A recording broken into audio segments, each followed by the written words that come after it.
not like this one. It looks like a real democracy where people take part in something. At the moment we have a kind of theatre of democracy where it looks like some process is being carried out, but actually people aren't engaged with it. You know, we had a huge shock in England when Brexit happened, because all us liberal people realised that we were living in a bubble. We didn't know what most people were thinking.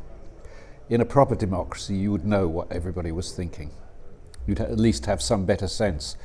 We had no sense at all.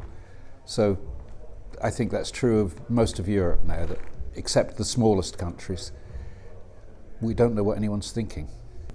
I think for me, the ideal democracy is one in which the electorate is given clear policy alternatives, votes based on its genuine convictions and beliefs, and produces therefore a government that has a mandate to rule effectively, transparently and legitimately.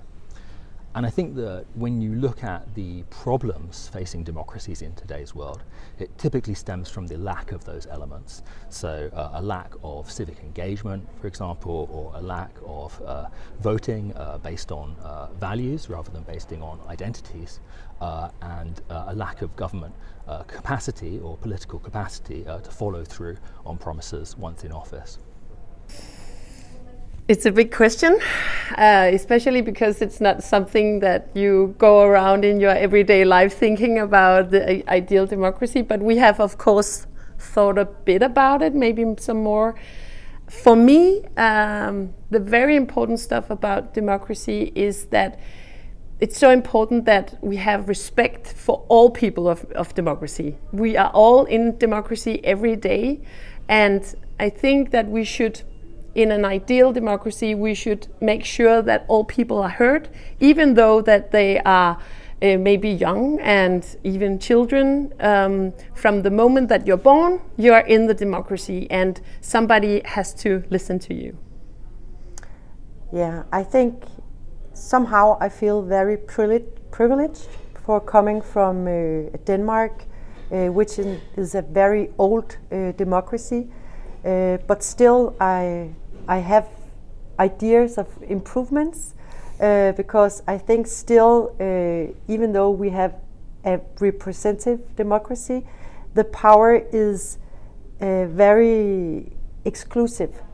And in a way, I could wish a democracy where the power is much more divided into many more different groups of society. For example, also people who are undereducated or not educated, young people.